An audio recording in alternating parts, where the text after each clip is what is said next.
So, ladies and gentlemen, my plea today is for countries to come together to create the environment that enables every sector of industry to take the action required.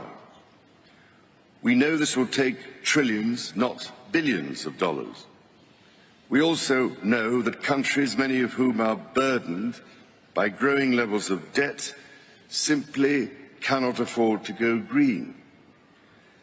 Here we need a vast military-style campaign to marshal the strength of the global private sector, with trillions at its disposal, far beyond global GDP, and with the greatest respect, beyond even the governments of the world's leaders. It offers the only real prospect of achieving fundamental economic transition. What's up, guys, and welcome to the channel. So just a quick comment on the intro video before I start this market update. So that was the Prince of Wales at the COP26 climate conference, and basically what he's saying is they're going to increase the debt. Imagine my surprise. They're going to have the IMF, the World Bank, extending loans that they know these countries can't pay. The taxpayers are going to be on the hook for this money, and all of that money issued through debt out of thin air is going to be transferred basically to private hands, private companies at the expense of the taxpayers. So we know the game. We know this isn't going to stop. And as he said, larger than global GDP. So you can expect this inflation issue to get much, much worse in the future. So just wanted to bring that to your attention, but let's get straight into this market update. So here you're looking at the S&P 500 daily chart. Here we have this clear downtrend. The futures are opening in the negative tomorrow. I think we have to look at what is going to happen with the interest rate policy this week. Most likely scenario is a 25 basis point increase when the CPI is around 7.9. So I think not a big deal here. I think the interest rate risk, if you listen to Gregory Manarino's work, he suggests the market is going to love it. I think he's probably right. We need to see the Fed at least pretend like they're going to do something here in the market. So I think it's going to be a volatile week. And we'll have to see what's going on with the Ukraine. Personally, I can't give investment advice. Obviously, contact a professional investment advisor. I'm not a professional advisor, so I cannot give investment advice, but I can tell you what I'm doing. And personally, I see this as an opportunity to buy up good quality dividend paying stocks. I think there are stocks on sale, individual issues. As for the market itself, I'm less confident. I think overall the market is historically overvalued, so I continue to hold put options against specific indexes that are in strong downtrends to hedge my portfolio, while continuing to buy companies that I see coming in at a discount with good dividends, with a long dividend history, and especially in the commodity space. I really like some of these mining companies, and I can get into that probably in a future video. So I'm not trying to time this particular market. I'm just buying up individual issues and hedging with puts, and would consider shorting as well. So just trying to stay hedged here and trying to be smart about it. The strategy's worked pretty well so far. And yeah, so that is the overall market here. The put to call ratio, we're above 1. So again, we're getting more puts into this market. Well, obviously the market continues to go down, so that does make sense here. The VIX continues to be elevated. We got a nice little hammer candle here, so we'll have to look. If we break down any further below, I would say we might have hit a top here in the volatility. You can see we've pegged this 37 handle here 3 times. So we may be entering near a top to the volatility. in the short to medium term here. So definitely keep an eye on this. If this starts to drop, that is going to be very bullish in the market. Algorithms can start basically picking up shares and bringing this trend back towards the upside. Just a quick note I found interesting. I'm trying to look into more what's going on with China, especially with the issues with Russia. They're making deals now in their own currencies. All of the things that Russia was exporting that are now banned, China is buying these things. And I think, well, Europe and the US are distracted with Russia. This is giving China an opportunity. Just pay attention to China, in my opinion, here. I think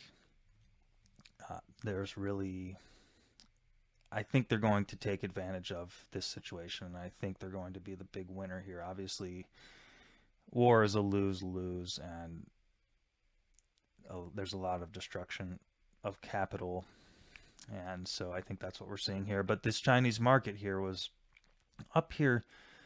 This is the MCHI Chinese index. So it was up at 97. Now we're here at 49.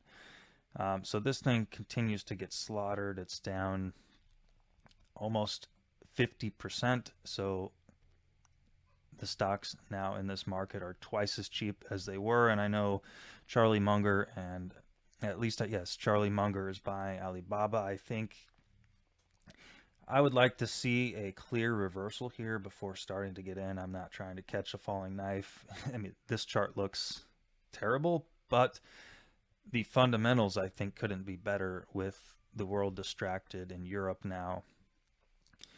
And I think this really gives the opportunity for Asia, specifically China, to really do well. Well, everyone's distracted. So I'm watching this index. This is something I hate to do it, but I'm just trading the market I have, and if this thing starts to turn up, definitely I'll be buying shares here. Although one note I think is interesting. This is a tweet. It's just basically saying that 17.5 million citizens of Shenzhen, the tech capital of China, are under lockdown again. So it's pretty absurd. This still continues, but they definitely don't want to let this go. I was reading at least tweets, and people are saying that the port is going to stay open, but again, supply chain issues remain a concern here. All right, so let's get into these cryptos. So Bitcoin here trading. We're in a dangerous place here at the bottom of this kind of trend line here. So it looks like we may get a bounce off of this level. I do think that's a distinct possibility. It looks like we could be forming a triangle pattern here. So I wouldn't be surprised to see this thing pop up and just kind of shuffle around for a while. I think that's the most likely scenario. If you look at the Bitcoin shorts, and I've been saying, keep an eye on this chart. Look at this. This is a ridiculous candle here. It's absurd. And I think I'm surprised we actually didn't make a farther move to the downside here with this massive increase in shorts. So again, here we see these shorts are coming down. So I expect, at least in the short term, probably we will pop up here.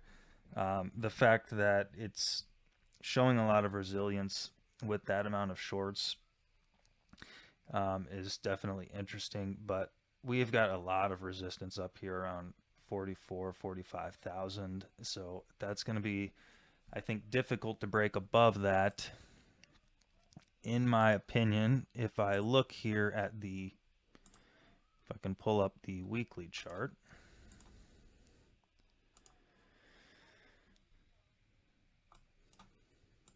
I don't know why it doesn't want to go here. There we go. The weekly chart looks much worse in the longer term here. If you look at this cloud here, we we swung up around 8,400 here. Hit this twist, went all the way up, and we're finally getting this red twist here. So, and if you look, got a lot of topping candles. So long term, this is a dangerous level. If we drop much lower, I think we're going to get another leg down. So definitely being cautious on Bitcoin here, but for the short term, I think as long as these shorts go down, we're going to see at least a retracement short term towards the upside. But I'm looking at this longer term trend, and until I see this change, yeah, this looks in a territory that I would be very cautious here. That being said,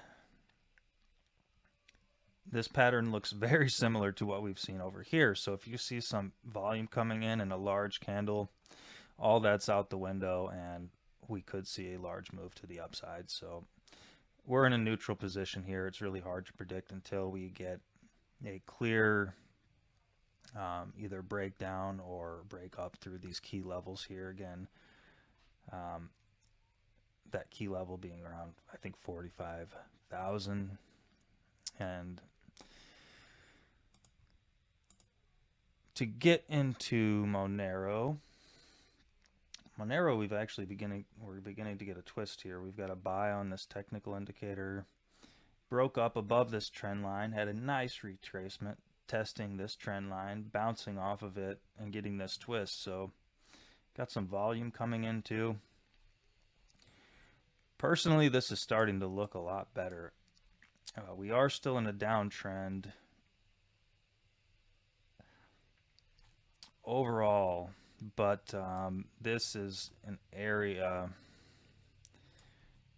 that personally I'm looking at averaging in a little bit.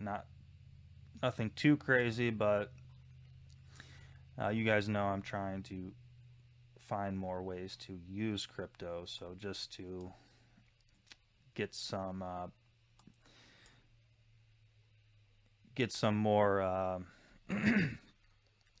kind of reserves that I can actually try and use here with something like Monero as well as Pirate Chain. Pirate, again, we've got that twist here. Kind of a strange pattern here. Had this pennant pattern, broke down, came back up. We kind of got this cup pattern. If we get a little handle here and start to break up, that could be a good sign. We've got volume coming in. So if you look, there's the Dollar Vigilante, one of his analysts, he's saying, okay, this tweet, the Pirate Chain BTC pair has made another higher high, solidifying a bullish stance. It's starting to look a little overheated here, so buy the dips at support levels below, waiting for USD pair to make higher high. It still lacks bullish structure confirmation. So I agree with everything he said. Starting to make a higher high. We need confirmation, and if we get a pullback, at least Mr. A is saying, and I tend to completely agree with him, that could be a good place for an entry. Just a reminder here, armada.com, I'll leave a link in the description below.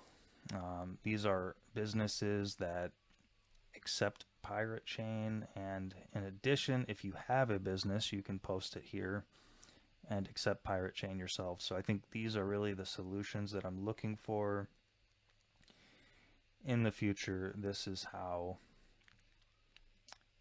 we win, in my opinion. So I really like this, and I think not only Pirate, but I think we're going to see more of this, and I think this is really our way out. Dero looking a little bearish here, in my opinion. It was doing really well. They had some news fundamentally with their mainnet launch, and that's around the time when we got this huge pop. This looks like a head and shoulders to me. Left shoulder, kind of a head here, large topping tail in this right shoulder. And in addition, we had kind of a similar head and shoulders pattern here where the neckline was. This is a very key level here around 16. We hit resistance here. We had support, support, support, broke down, hit resistance. So this $16 level for some reason is just really a key level, and it does look like we got rejected here. Made another attempt, and that attempt is currently failing. We'll have to see here. I know for a lot of people this is a longer term hold, but just technically trying to do my best to keep people on the right side of this. It looks like we could be breaking down below this neckline. So unless something changes, I would expect we could see a little bit more downside here. Haven was really just kind of fluctuating around. It had this crazy move here, though. All the moves in Haven I've seen, they keep getting completely retraced. So we have really huge volume here. A good move. We came back, starting to form a green candle, though. So we've got what appears to be the beginning of a twist.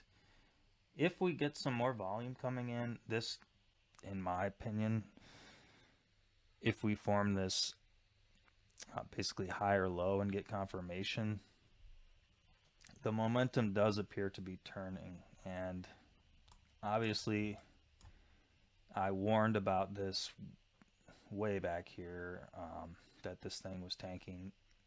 So all I can say is this would be a much better entry point than back here, obviously. So hopefully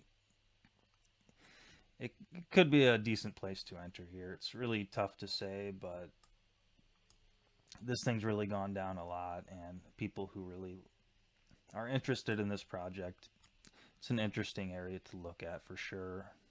This retracement, if we get another green candle, looks pretty decent. Epic Cash.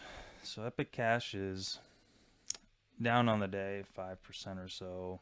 Still low market cap. This thing could really do very well with that low market cap. There's a lot of room for the upside. And what I'm seeing here is really a flattening in this move. So we had really this exponential move down. This thing could tread lower for a while, so I'm still not convinced that this thing is going to moon soon, but it does look like the downside is much less, and so I would wait for some confirmation here, unless, obviously, again, your strategy is up to you, whether you average in or trade these markets or hold long term. But I think the biggest part of this move is over, at least the fastest part. Probably will grind a little lower and establish a base somewhere, but a lot of these weekends are flushed out. So this is getting to be a good, reasonable time where it could be decent to start building a position. I'm definitely considering that myself. Ghost, pretty much hanging out around between a market cap of 5.5 to 6.5 million. Again, with this small market cap, there's a lot of room for this thing to moon. A little bit of a downtrend, though. Hopefully we'll find some support back at these previous levels here. Gold. All right, so gold took off lately. Personally, I am looking at buying these dips here. With all of the freezing of bank accounts, this and that, I'm just really I'm kind of sick of it, and personally, I'm just pulling my money out and buying gold and silver and just piling it, and I don't really care. I don't want to really be in the banking system anyway. They don't care about us. They don't even have reserves. It's just a horrible system. You know, they give us 0.1% on our money. The inflation's 8%, and then they try to loan it back to us at a profit. It's just stupid, and whether gold goes up or not, I don't care, or silver. I'm just doing it because it's the right thing to do. In my personal opinion, that's just what's right for me. And I don't want to get support these banks getting 0.1% while there's an 8% inflation. And they're telling me if they don't like what I say, they can just freeze my account, or at least in Canada, they're doing it. And clearly, they want to bring this all over the world. So yeah, I'm not trying to do that. So that's my position on gold. I don't really even care about technicals as much. I think we could pull back a little, establish a base, but I'm just averaging in slowly. Silver, same thing, same pattern. So not too worried. But yeah, that's just me. I've been buying since 14 bucks. So, you know, it's a little different if you're starting, if you have none now, you might want to wait for a dip, further dip before entering. But anyway, that's just my position fundamentally on the issue. Luckily, we have seen a drop in WTI and crude oil. We'll see how long this holds, see how high we go here, but at least we've got kind of a relief temporarily. So yeah, that's what's going on with oil. Again, the futures, the S&P were down, at least as of right now. We're going to open Monday, a little more than 0.5% down. We'll see what happens in the morning with this. But just a different perspective, a perspective that I think nobody is really talking about. If you're only interested in cryptos or stocks, then the rest of this discussion won't be for you. This is more for real assets, kind of building some resilience in your life, that type of investment. So if you're interested in that, stick with me. I'm going to discuss just a few minutes of kind of my personal strategy for what's going on here. Looking at used truck prices. So this is pretty absurd. I mean, everybody knows cars and trucks have always been a depreciating asset until the last 2 years. And now even the price of used trucks is going through the roof, if you can afford to pay for the gas. But the next few years, specifically this year, I'm not looking that far ahead, but the next year, 2022, my personal strategy is, and this may not be for everyone, it depends on your age, depends on how much longer you're going to work, your income level. It depends on a lot of things. So this is my strategy. This is what I'm trying to accomplish here. And so I can only speak for myself, and there may be some people in certain positions in life that this would be applicable to. But I'm personally trying to get more out of financial assets, out of paper assets, out of digital wealth. Robert Kiyosaki calls it basically fake teachers, fake wealth. And it's something that can be hacked and taken away. I don't really feel wealthy looking at a screen with some digits on it. And so I think there are places for that where getting obviously like dividend income is really important. So I'm not saying sell everything and run for the hills, nothing like that. But personally, I want to transfer into more real assets over the next at least 12 months here. So trucks, making sure at least you have a good working vehicle, tractors, agricultural equipment, things like that, upgrades to your house. With the supply chain issues, I mean, getting things now before, if just in case supply chains get worse, even food storage, shampoos, whatever you use on a regular basis, having enough of that while these prices are going up 8%. I mean, if you can make 8% on a bar of soap and some razors and, some oats or rice or something, then whatever, that's a better gain, in my opinion, than speculating in markets where you risk actually losing money. In this case, that strategy, you don't risk losing money. It's not possible. So that's one thing. Looking into energy backups. So personally working on I wouldn't call it a solar farm, but at least testing what capabilities that I can get out of solar panels, hooking those to fridges for food storage, that type of thing.